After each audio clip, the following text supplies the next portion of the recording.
2021년 12월 3일입니다. 오늘 역시 마찬가지 불타는 금요일입니다. 근데 오늘 라이브 방송 37강이네요. 그죠? 우리 지난 36강에서도 보면은 이제 무익녀에 대해서 말씀드렸고, 35강에서도 무익녀에 대해서 말씀드렸습니다. 이번 37강에서도 보니까 이제 무익녀에 대해서 말씀드리는데, 이건 역시 마찬가지 경매 신청권자를 확인하는 거 아닙니까? 그죠? 경매 신청권자가 누군지에 따라가지고, 임의경매 같은 경우는 선순위 저당권자 또는 후순위 저당권자, 강제경매의 경우에 있어서는 이건 뭐 무익녀의 가능성이 없지 않아 있을 수 있고, 또 특히 강제경매 같은 경우는 때로는 봐가지고요, 선순위 앞에 어떤 권리가 있는데, 강제경매에 따른 제3자가 강제경매 신청했다 이것이지요. 그러면 이 강제경매 신청권자보다 먼저 앞서 대항력 없는 임차인인데 말이죠. 대의변제 등에 의해 가지고 대항력이 있는 임차인으로 탈바꿈, 둔갑하는 그런 경우가 이제 있을 수도 있다는 겁니다. 그렇기 때문에 제가 이번 37강의 썸네일 제목은요, 대의변제, 이것도 경매 신청권자와 관계 있는 겁니다. 경매 신청권자와 대의변제, 경매 신청권자와 무익녀 경매, 여기에 대해서 이번 시간에 여러분들과 같이 한번 공부를 해보고자 합니다. 먼저 채팅창에 들어와 계신 분들, 박황영님 오늘 1등 하셨네요. 알까기 대왕님 2등, 강소나무님 반갑습니다. 주여사님 반갑고요. 최선영님도 반갑습니다. 유원근님, 네, 반갑습니다. 자연이님, 여기 채팅창에는 자연이 좋아님으로 되어 계시는데, 제가 운영한 네이버 카페에서는 닉네임이 자연인님이십니다. 이름 좋잖아요, 그죠?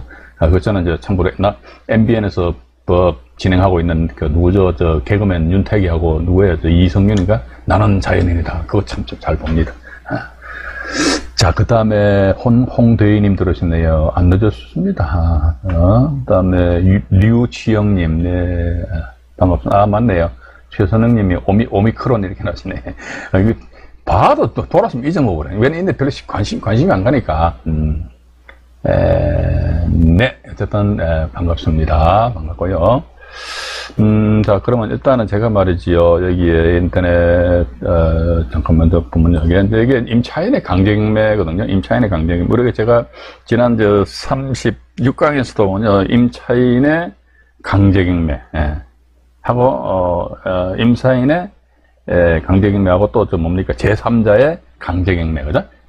어쨌든 우리가 강제경매가, 진행이 되었던 건데, 제3자가 강제경매 신청했다는 것은요, 우리 딱 제3자가 강제경매 신청했다. 이제 제가 항상 말씀드리는데, 제가 이 방송에서 이렇게 말씀드리는 것은요, 제가 뭐 잘났다고 해서 그런 것이 아니고, 저도 제 나름대로 투자자 관점에서 경매 정보지를 딱 봤을 적에는 제가 맨날 말씀드리지 않습니까? 어떤 것부터 먼저 딱 보느냐 이거지.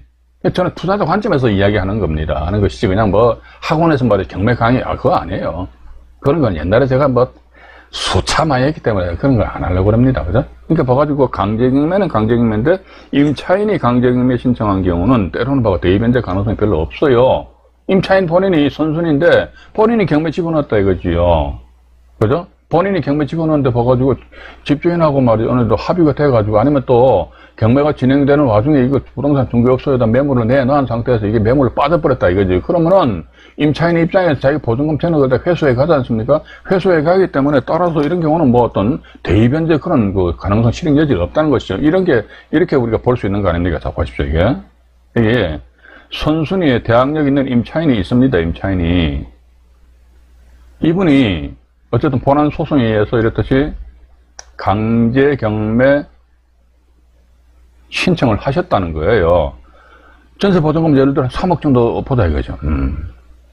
자, 근데 봐서 제가 조금 전에 말씀드렸습니다만 경매가 진행되는 와중에 그 물건이 괜찮다면, 그죠? 말 그대로 깡통 주택 같으면 집주인들 완전히 만세불을 벌이겠죠. 그런데 그 물건이 괜찮다 그러면은 집주인이 봐가지고, 내 돈 3억 줄게. 그럼 경매가 없었던 걸로 되잖아요. 그죠? 아니면 또, 임차인이 경매를 집어넣은 상태에서, 경매가 진행 중입니다. 경매 진행 중인 상태에서, 경매 진행 중인데, 이 부동산 중개업소에 매물로 내놓을 수도 있는 거 아닙니까? 내놔가지고 이것이 새로운 임차인을 구했다 하더라 그러면요. 새로운 임차인으로부터 보증금 3억 받고 그냥 자기는 나가면 된다. 그럼 보증금 받기 위해서 어떻게든 또 역시 마찬가지 경매 절차를 취하를 시켜보면 된단 말이죠. 그죠? 그런 와중에 뭐다? 경매가 진행 중인데 이걸 만약에 A라는 사람이 덜컥 낙찰을 받아버렸는데, 낙찰 받았는데, 제가 조금 전에 말씀드렸습니다. 집주인이 값 줬다? 아니면 새로운 임차인을 구해서, 임차인은 이 사람은 3억 원 받고 나간다? 그럼 어떻게 됩니까? 경매 신청의 원인이 된, 이 채권 행위 자체가 없어지기 때문에, 따라서 이런 경우는요, 내가 낙찰 받고 나서 10%에 대해 입찰 보증금 납부했지 않습니까? 납부한 상태에서 그 뒤에 나머지 잔금 매각 잔금 90%를 납부를 해야 되는데, 납부하기 전에 이런 경우가 발생되었다 하더라. 그러면요, 이 A라는 분은요, 본인이 입찰할 당시에 입찰 보증금 10% 납입을 했는데, 이것을 법원으로부터 그냥 받고 나오면 끝나요. 그러니까 임차인이 강제경매 신청했다. 이랬을 경우 뭐 대의변제고 뭐 무익료고 필요가 없어요. 선순위가 경매 신청했으니까. 그런데 이게 임차인이 경매 신청한 것이 아니고 다른 제3자가 이렇듯이 경매 신청했다는 것입니다. 이건 칠판으로 잠깐 이동해서 말씀드릴게요. 제3자가 강제경매 신청했습니다. 뭐 이런 경우 있을 수는 있겠죠. 요 사례도 아마 오늘 제가 여러분들한테 사례를 이제 가미해서 말씀드릴게요. 처음에 뭐 A라는 사람이 저당권이 설정되어 있습니다. 여기 또 B라는 사람도 이게 저당권을 설정하였습니다. 근데 이거 보니까 C라는 사람이 강제경매 신청해버렸네. 우리는 항상 그 경매 정보지를 보실 때 경매 신청권자 누구냐? 아, C구나. 아, 뭐지? 강제경매구나. 아. 근데 보니까 C보다 먼저 A와 B가 있네? 그럼 첫 번째 딱 뭐가 걸립니까? 무익료에 해당되는지 그 여부를 확인해야 될 거 아닙니까? 이건 뭐다? 민사집행법 몇 자로 그랬죠? 102조 규정에 의해서 경매 신청권자 C잖아요. 이 사람보다 먼저 앞서 우선 변제권을 가진 권리하니까 A와 B잖아요. A와 B 저당권 물건이니까 물건은 우선 변제권을 가진단 말이죠. 그럼 이 사람들의 채권액 전액을 다 만족시키는 금액 플러스 경매 비용으로 낙찰돼야지만 법원에서는 무익료가 A의 매각 불가다 이렇게 태클을 안 들어온다고요. 그죠? 그런 무익료 부분에 대해서 문제가 발생될 수 있고, 또 두 번째 봐가지고, 대위변제입니다. 대위변제에 의해 가지고, 대위변제, 요 사이에 만약에 갑이라는 사람이 임차인이 딱 하나 전입신고 돼 있다 이거지. 또 요 상태에서 C라는 사람이 뜬금없이 강제경매 신청했다 이겁니다. 이래야 실적에 경매가 진행되는 와중에 갑은 말이죠. 이 A 저당권을 말소시켜버릴 수 있다는 거죠.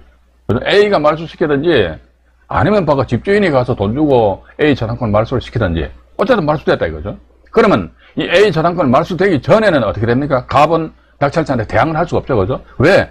A 저당권보다 나중에 전입신고가 있기 때문에. 그런데 경매 절차상에 있어서 그것도 바가 낙찰을 되고 나서 낙찰자 대금 납부하기 직전에, 대금 납부하기 전에, 대금 납부하기 전에 이거 말소돼야 돼요.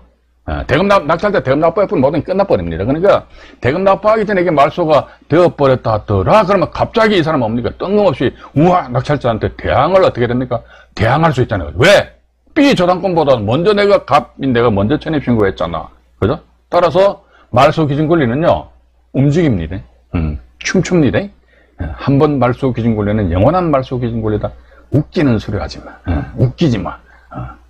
한 번 말소 기준 권리는 영원한 말소 기준 권리가 안 됩니다. 이게 이렇게 대의변제청에 의해서 이렇게 말소 기준 권리가 될 수 있는 저당권이 말소되었다 하더라도 그러면 요 2번 타자 B 저당권이 말소 기준 권리가 되다 보니까 때려는 봐서 낙찰자한테 대항할 수 있다 보니까 근데 이런 유형의 물건이 돼가지고 대의변제청의 가능성 여지가 있는지에 대해서 무익료가 뭔지 대의변제가 뭔지 그것도 모르게 막 들어가는 거야. 막 받고 나서 그냥 좌충우돌 하는 거야 봐가지고. 하기서 좌충우돌 하다 보니까 돈 버는 사람들도 있었디다, 그런데. 근데 제 생각엔 저는 이런 생각을 항상 가지게 됩니다. 뭐냐면요. 부동산은 한 방에 돈 벌 수 있어요, 솔직히. 잘만 하면. 근데 한 방에 박살납니다. 한 방에 박살난다니까요. 오늘도 인터넷 뉴스 보니까 그 가수 송대관 씨 있잖아요. 이 양반 내일 80대 다 돼가는데. 이 부인 해가지고 어딥니까? 아시는 분도 아시잖아요. 충남 대천인가 그쪽에 말이지. 땅이 몇만 평이 나오는데 거기다 주택지를 해가지고 주택 사업을 하려고 했는데 이게 제대로 안 돼가지고 나중에 보니까 결국은 빚이 280억.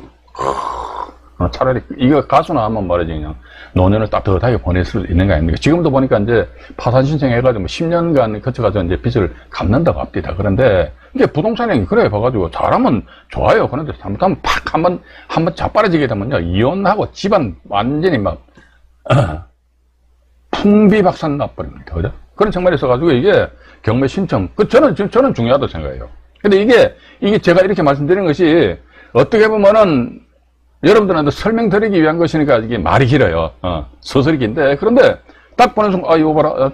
뜬금포로 이 사람이 경매 신청했네? 첫 번째 무역료냐, 두 번째 대입변제, 요거만 따지게 된 상태에서, 그럼 내가 이 물건 괜찮아. 무역료가 안 되기 위해서 어떡하지? A와 B, 요 사람의 실체권에 대해서 입찰을 하고, 그럼 또, 혹시 봐가지고, 이제 대입변제 가능성 제기가 있나? 근데 보니까 이런 임차인이 없어. 그럼 대입변제 누가 허락해도 할 수가 없잖아요. 그죠? 그런 식으로 우리가 이제, 경매 정보지에서 좀 접근을 좀 하시는 것이 좋지 않겠느냐. 그래서, 오늘 그 썸네일 제목이 보니까 대입변제와 무익료. 그죠? 대입변제와 무익료다. 일단, 그렇게 좀 이해를 하시면서요. 자, 그러면 이제 이게 제가 경매 정보지로 이제 넘어가가지고요. 현재 전부 다 경매 진행 중이고 어떤 건 오늘 낙찰된 것도 있더라고요. 보니까. 이 물건 보십시오. 보시니까 창원지방법원 진주지원입니다. 2020 타경에 4,903호 강제경매 사건이죠. 그죠? 강제. 우리는 경매 정보지 봤을 때요. 임의인지 강제인지 이것도 보셔야 돼. 임의경매 같은 경우는 이제 선순위냐 후순위냐 그것만 간단하게 보시면 되잖아요. 근데 강제경매다 했을 때는 대항력 있는 임차인이 경매 신청한다. 괜찮아. 우리 투자자 입장이 괜찮다. 우리가 여기서 방송은요 철저하게 투자자 입장입니다. 채무자 입장도 아니고요. 채권자 입장도 아닙니다. 철저하게 우리는 경매인 입장입니다. 그래서 보니까 근데 보니까 제3자가 경매 신청했네. 야, 이거 봐라. 때로는 봐서 대입변제하고 무익료에 의해 가지고 에빌레 할 여지가 없잖아. 있을 수가 있겠구나. 이렇게 항상 그래요. 우리 딱 보니까 그냥 본능적으로 그냥 막 자동적으로 나와야 된다. 그렇게 보고 있습니다. 그래서 일단 사천시 산안면에 소재하는 아파트인 것 같습니다. 이게 물건에 대한 분석이 아니고요. 일단 여기 보시면은 입찰 41일 전으로 되어 있죠. 그죠? 입찰 41일 전으로 되어 있는데, 여기 보시니까, 1차 감정 가격이 8천만 원이잖아요. 근데 쭉 유찰되어 내려오다가, 내년이네요. 오늘 유찰된 모양이다. 오늘이 어제 유찰된 거죠. 그죠? 어제 유찰돼가지고, 이제 내년 1월 13일 날 해가지고, 3,276만 8천 원에서 이제 본사건이 경매가 진행될 예정입니다. 진행될 예정이고요. 야, 근데 8천만 원짜리 이렇게까지 많이 떨어진 이유가 뭔가 해가지고 밑으로 잠깐 내려가 보지요. 내려가 보면 무슨 이유가 있을 겁니다. 그래서 내려가 보니까, 여기 임차인이 있는데, 대항력 있는 임차인이 또 버티고 앉아 있잖아요. 그죠? 대항력 있는 임차인이 있는데, 여기 잠깐만요. 제가 화면에 조금, 네, 됐습니다.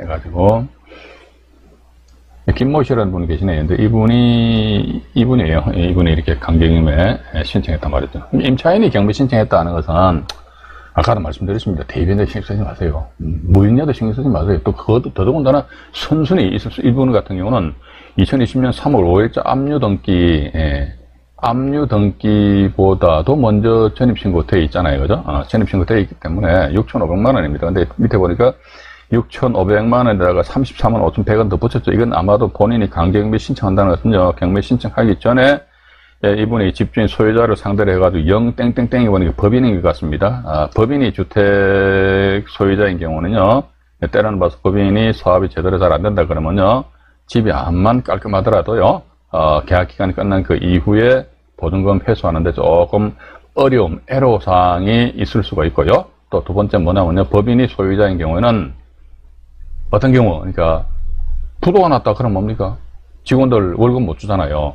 그럼 근로자 임금 채권해가지고요, 근로복지공단에서 압류 팍 들어올 수 있습니다. 그럼 내가 제 아무리 최선순위로 전입신고했다 손치더라도 근로자 임금 채권 팍 들어오게 되면 근로자 임금 채권은 이제 최우선 변제입니다. 어쨌든 1등으로 해서 무조건 조세채권 같은 경우는 그나마 우선 변제권 하니까 때는 봐서 임차인하고 다툼의 여지가 없지 않아 있을 수 있는데 손을. 근데 근로복지공단의 근로자 임금 채권 같은 경우는 무조건 이거예요. 무조건 다 가져가는 거예요. 예. 그러다 보니까 때로는 봐가지고, 물론 그렇습니다. 자기가 전입신고가 먼저 빨리 되어 있단 말이죠. 빨리 되어 있는 상태다 그러면요, 이 물건 누가 낙찰받았다, 이거죠? 자, 그런데 보니까 근로복지공단에서 근로자 임금 채권 싹 다 가져갔습니다. 그러고 인해서 자기 전세금만 이분 같은 6,500만 원인데, 한 3천만 원밖에 배당 못 받았다, 이거. 나머지 3,500만 원에 대해서 낙찰자 인수를 하면 되잖아요, 그죠? 낙찰자 주면 됩니다. 근데 낙찰자 안 줘. 낙찰자 안 주고 이걸 또다시 경매를 날려버려. 그럼 이게 결국은 뭐다? 임차인만 이게 골탕 먹을 수 있다, 이게.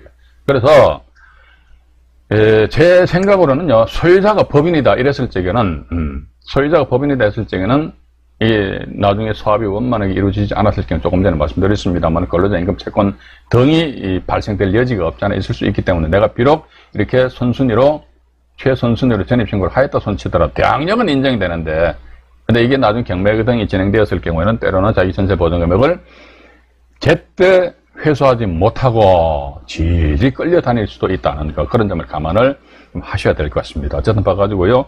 임차권 해가지고, 이건 권리 관계는 큰 문제는 없어요. 그런데 말이죠. 여기서 보니까, 이것도 지금 제가, 제 채널에다가, 이건 유튜브 상에서, 유튜브가 아니고 네이버 지식인에다 어떤 분이 질문 주신 부분에 있어가지고, 당에서 일반 조세 모르면 경매 투자하지 마시압 해놨어요. 그 영상을 올려놨습니다. 그래서 아마 당해세라든지 일반 조세가 세금이 있잖아요. 그죠? 예. 근데 이게 압류가 돼 있어, 압류가 되는데, 이게 보니까 체납 증세과 보니까 국하니까 무슨 세무서 같아요. 근데 소멸 기준 맞아요, 이건 죽어요. 말수 된다니까. 근데 문제는 뭐냐면 이 세금이 예를 들어 당해세다 해가지고요. 당해세 같은 경우 당해세 우선 원칙 이렇게 됩니다. 예. 당에서 우선 원칙 이런 식으로 되다 보니까 때로는 봐서 세금이 싹 먼저 다 받아가게 되는 이제 제가 아까 말씀드렸습니다. 우리 철저하게 경매인 입장이에요. 임차인 편들지 말자고요. 왜 임차인 편듭니까? 채권자 편들지 말자고. 왜 채권자 편듭니까? 채권자 신경 쓰지 말아요. 근데 우리 순수한 경매인이다 그러면 대항력 있는 임차인이 있구나. 근데, 이거 봐라. 이게 당해세다. 그러면 당해세 같은 경우 세금이 얼마지? 얘네들 싹 다 가져가면, 이 사람 예를 들어가 6,500만 원인데, 아까 말씀드린 것처럼 한 3천만 원밖에 배당 못 받았다 그러면 나머지 3,500만 원 돼서 낙찰자가 인수를 해야 되는데, 문제는 뭐냐면, 우리 투자자 관점에서 봐가지고요. 이렇듯이 조세 체납에 따른 압류 등기가 되어 있을 적, 이런 내용은 제가 다른 영상물에서도 수차 말씀 많이 드렸고, 오늘도 말씀드리고, 또 나중에 진행되는 이런 영상물, 관련된 영상물에 또 제가 언급을 해드릴 겁니다. 계속 언급할 겁니다. 앞으로 제가 방송 끝날 때까지, 언제까지 방송할지 모르겠습니다만은, 방송 끝날 때까지 계속 제가 언급해야 된단 말이에요. 근데 문제는 뭐냐면 이게 하나의, 당에서 일반 조사하게 되면 이게 때로는 말 그대로 배당 순서 질서를 흩뜨려 버린다니까요. 이게 최우선 변제니까, 시간상으로는 여러분 보십시오. 예를 들어 압류가 말이죠. 당해세다 그러면 2020년 3월 5일자 압류됐잖아요. 그죠? 근데 이분은 임차인은 2018년도 6월 15일자로 전입신고 안 돼 있습니까? 그러면 임차인 전입 날짜가 빠르잖아요. 빠르면 이 사람들 먼저 가져가야 될 거 아닙니까? 그거 아니다 말이지. 시간이 늦더라도 이게 먼저 가져가 버린단 말이죠. 근데 이 사람 대항력이 있다 이거죠. 야, 근데 3천만 원밖에 배당 못 받았네. 그럼 낙찰자 우리 경매인 입장입니다. 나는 3,500만 원 인수해야 된다 이거지. 인수한다는 게 뭐다? 내가 입찰한 금액 말고도 추가적으로 3,500을 또 끌어안아야 된다는 그런 대단히 불미스러운 그런 일들이 많이 발생될 수 있다는 겁니다. 그래서 지금 제가 경매 정보지를 딱 보니까 요거 이럴 수도 있다. 근데 문제는 말이죠. 이게 참 불합리해요. 이게 이제 우리 경매인들은요, 이런 가지고 이제 목소리를 좀 높여야 된다. 뭐냐면요. 이렇듯이 조세 체납에 따른 압류 등기가 되어 있다. 이랬을 경우는요, 이 압류 내역이 뭔지에 대해서는 최소한도 입찰하시는 분들의 입장에서 봐가지고 입찰하기 전에 이거 열람을 할 수 있는 그런 권한을 주어야 된다고 보고 있습니다. 그럼 그런 권한은 어떻게 주면 되지? 그러니까 옛날 2002년 7월 1일 이전에는 민사소송법에서 경매가 진행됐거든요. 지금 현재 민사집행법인데 그 당시 민사소송법에서 경매가 진행될 당시에는요. 경매법정 가보시게 되면 아마 옛날에 경매 하셨던 분들 잘 아실 겁니다. 경매법정 딱 가게 되면요. 앞에 법대가 있어요. 법대. 법대라는 책상 같은 게 있어요. 그게 이제 민사집행 사건 기록부 있잖아요. 그걸 다 사건 번호 순서별로 쫙 나열을 시켜놔요. 그러면은 내가 예를 들어가 오늘 같이 이 물건에 대해서 입찰을 더 가고 싶다 이거죠. 그러면은 이 물건에 대해서 민사집행 사건 기록부를 찍 본다 이거죠. 근데 민사집행 사건 기록부도 보니까 한 A4 용지 기준에서 400 내지 500쪽 정도 되게 꽤 두꺼워요. 그건 어느 세월에 말이죠. 시간도 없는데 다 봅니까? 그러면 딱 보는 순간, 어떤 거 봐야 되지? 요거 봐야지. 압류해가지고 이 사람들이, 압류했다고 하면, 교부 청구서라는 게 있어요. 채권 계산 제출인데, 교부 청구서 해가지고 도대체, 체납된 세액이 얼마이며, 또 체납된 세목이, 세목이 뭐냐, 이거. 눈목자입니다. 세목. 그럼 우리가 체납된 세액도 세액이지만은, 세목이 뭐냐? 에 따라가지고, 이게, 국세든 지방세든 당해세가 있습니다. 당해세가 아닌 건 일반 조사다 이거죠. 근데 보니까, 이거 세목 보니까 당해세네? 야, 그럼 이거 당해세 우선 원칙이네? 당해세 우선 원칙이라면 시간이 엄청 나중에 일자리 얘가 먼저 가져간다니까, 이거 봐봐요. 그런 거는 이제 우리가 매각기일 당일날 민사집행 사건 기록부를 열람시켜준다면요, 이게 끝나버려. 그런데 이거 지금 현재 안 보여주거든요. 안 보여줍니다. 안 보여주는데, 제가 볼 때는 이렇듯이 대항력 있는 임차인이 있다, 이거지. 자, 다시 말씀드립니다. 대항력 있는 임차인이 있는 이런 물건에 대해서는 이런 거 반드시 확인하셔야 돼요. 근데 이 사람 대항력이 없어. 그럼 대항력 없으면 신경 쓰지 뭐예요? 대항력 없으니까 이 사람은 경매 결과 낙찰되면 땡땡해서 끝나버릴 거 아닙니까? 낙찰자 관계 없잖아요. 그죠? 관계 없기 때문에 세금이 말이지 얼마나 받아가든지 말든지 나하고 관계 없잖아요. 우리는 항상 이렇게 생각합시다. 어떤 사안에 있어가지고 저 사안이 낙찰자, 경매인 낙찰자에 나하고 어떤 관계가 있는가 없는가, 관계가 없어. 개무시해버리세요. 괜히 그런데 미련을 가지고 계속 붙들고 앉아있으면요, 진도 안 나갑니다. 예. 관계가 없던, 대항력 있는 임차인이 없어. 나하고 관계 없어요. 그죠? 얘는 경매 결과 죽는 거야.